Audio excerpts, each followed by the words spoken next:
What do we got going on, Brian?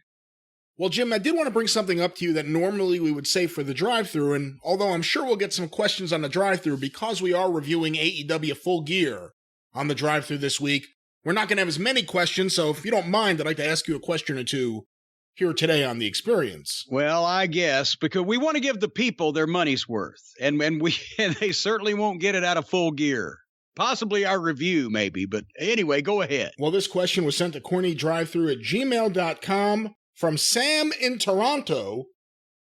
What are your thoughts on Cody Rhodes getting his name back? Oh, okay. Short question. To the point. We like it here. We like it like that. To the point. I'm happy for him. I mean, it's his. It should be his name.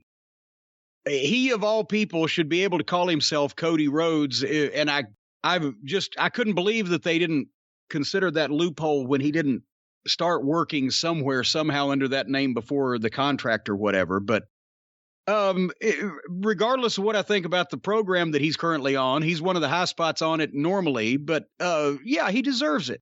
Dusty created it, and he's Dusty's son. But now, did I see that? Is there a loophole? He's not going to use it in wrestling, but he's going to use it in TV or entertainment or whatever. Maybe that's the settlement. Maybe that's.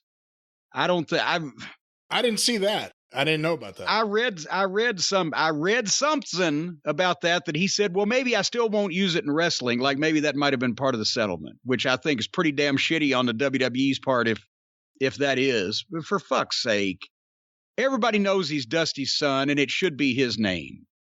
Meanwhile, he's been saying forever that he could use it whenever he wants, and he chose not to, which it turns out may or may not be true. Well, I always thought that he couldn't use it, which is why he wasn't using it. So, I don't know. Conflicting reports. You got to admit, I mean, some guys could pull off the single name thing. Cody Rhodes versus Steve Austin.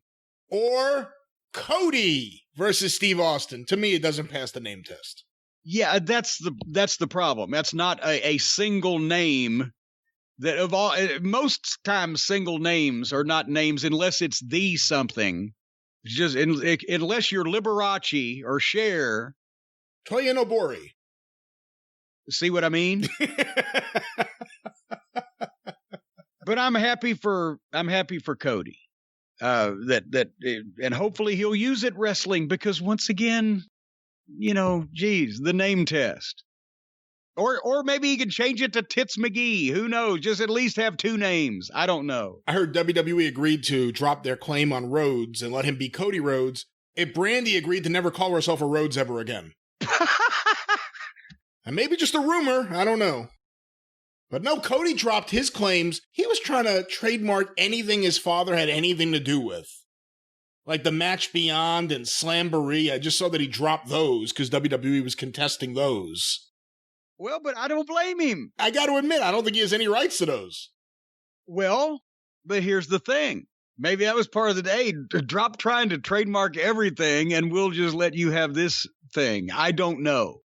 Have no idea. No inner knowledge of this. But if they were Dusty's ideas, which they were, and he just never trademarked them because you didn't do that back then. Even Jim Crockett didn't. Jim Crockett Promotions could have trademarked them because he was their booker. But that's the thing. Jim Crockett Promotions or WCW would have had those under their umbrella as intellectual property because Dusty was being paid to contribute that to them. It wasn't something Dusty had independent of the executive position he had for Jim Crockett Promotions and then later WCW. But they never trademarked them. I don't know. I don't know if Slamboree was Jim Crockett Promotions never trademarked Jim Crockett anything, Promotions, but Slamboree wasn't until 1993. Okay, but I'm just saying, for all the Crockett stuff, and then actually, if WCW didn't trademark the things then or let the trademark expire, then they're not in business anymore. If WWE bought, we might have to get Stephen P. New on the phone. If WWE bought WCW, they got everything, all their intellectual property, everything they owned, had ownership of or trademark on at the time. But then, if they didn't trademark those things or didn't keep them up, then that wouldn't have been part of the deal. And in that case, then, I say that Cody Rhodes has a much right as anybody to go establish a trademark on those things that his father created. Prove me wrong. He's now calling himself the Prince of Wrestling. I don't think that passes the name test either. The King of Wrestling. Wow, this guy thinks he's the king. Who the hell is he? The Prince of Wrestling. I don't know. Hey, at least it's better than the Duke of Dorchester. Is it?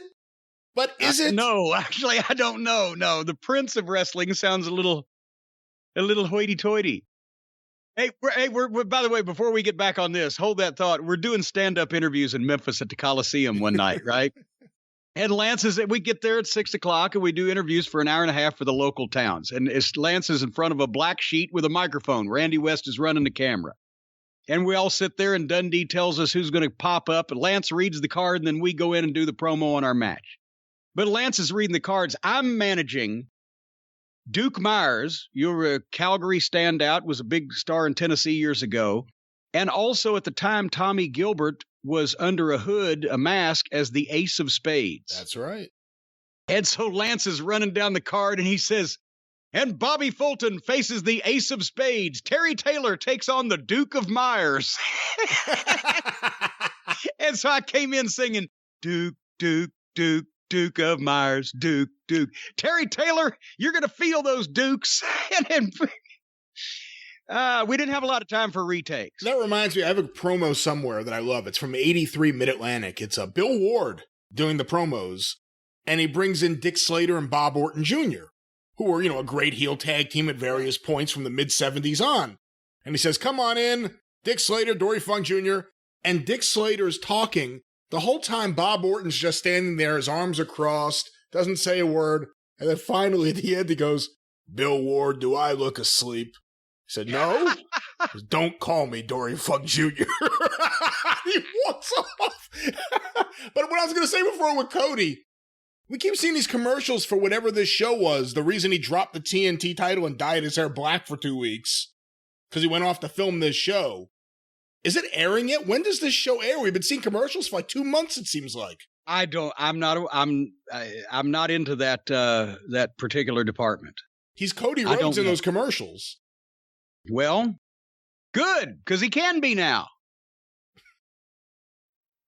So that's the kind of questions we have on the drive-thru, folks. Oh, it's a great show. Check it out. It's a great show. As a matter of fact, the star of the drive-thru is Charlie from Starkville, Mississippi, who asked just the greatest questions, according to Brian Last, who he takes kickbacks from.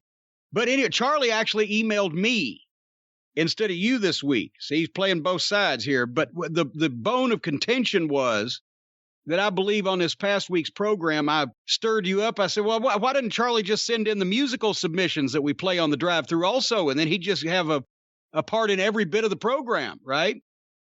Charlie did write in and say, hi, Jim. Sorry for no musical submissions. We aren't a very musical family. Grandpa Charlie from Starkville played a mean washboard, though. He'd cut up on a Saturday night in the holler. He also liked to send telegrams of questions to his favorite radio show. Thanks, Charlie from Starkville, Mississippi. Charlie sent the exact same email to cornydrivethru@gmail.com. Well, then you should have read it before I did. Sorry for no musical submissions. We aren't a very musical family. Grandpa Charlie from Starkville played a mean washboard, though. He cut up on a Saturday night in the holler. He'd also like to send telegrams of questions to his favorite radio show. Thanks, Charlie in Starkville, Mississippi. I just read that. He's a traitor. That's exactly what I just read, though. Now you're doing reruns here on a first-run program. Traitor. By the way, is he the star of the drive-thru, or is Einar the star of the drive-thru right now? Well, Einar is like our John Williams of the of the drive-thru, and or maybe even the Walter Murphy. But anyway, but that's the thing, down in Starkville, they don't have a lot to do. As a matter of fact, I understand, Brian, the polls are just in. The polls are usually right, not always. But the polls are in, and did you know that Starkville, Mississippi is the ball shaving capital of the world? No, I did not know that. You were not aware that more people per capita in Starkville, Mississippi shave their balls on a regular basis than anywhere else in the United States of America. for some reason, Charlie has not sent in any questions about that. Well, that's because he's got it all under control, because he's been listening to this program since the start, and he knows about our friends at Manscaped. And since Charlie makes up predominantly the entire population of Starkville, Mississippi, because he shaves his balls regularly, it looks better on the whole town. And it probably smells better too. Folks, our friends at Manscaped offer all your fine grooming products for the nether regions, the crotchal area, all the way up the Tank Trail and into the Hershey Highway. No matter what you need to clean out or spread out and just give a good whiff of and make sure it doesn't stink, the folks at Manscaped can help you out. From the most fabulous personal grooming product ever made, the Lawnmower 3.0 trimmer, waterproof. It's got an LED light. You can see past all the cracks and crevices, through all the crannies, into all the wrinkles and the little corridors that you get in those areas. You can see it with the LED light. You can shave it with the trimmer, and you can't nick yourself because it has that nick-proof technology.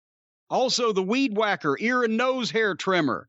Holy mackerel. So I'll tell you, when I was a kid, it used to take me forever taking tweezers or my thumb and forefinger and pulling my nose hairs out one at a time.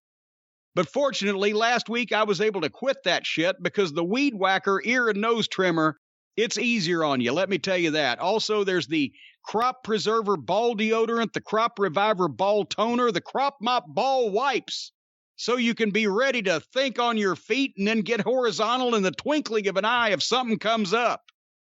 Folks, Manscaped even has refined cologne with a clean and fresh scent designed for a gentleman who wants to get laid. On top of everything, they throw in the travel bag to carry your goods, not those goods, but the Manscaped goods, and anti-chafing boxer briefs, so Mr. Johnson and the twins can swing free whenever they want. And you can get 20% off and free shipping with the code JCE at manscaped.com. So during the winter, you don't want those balls frozen, but you do want them clean. And you want them smelling good. You might as well make them look nice while you're at it, just in case somebody might see them. These accidents do take place. 20% off, free shipping with the code JCE at manscaped.com.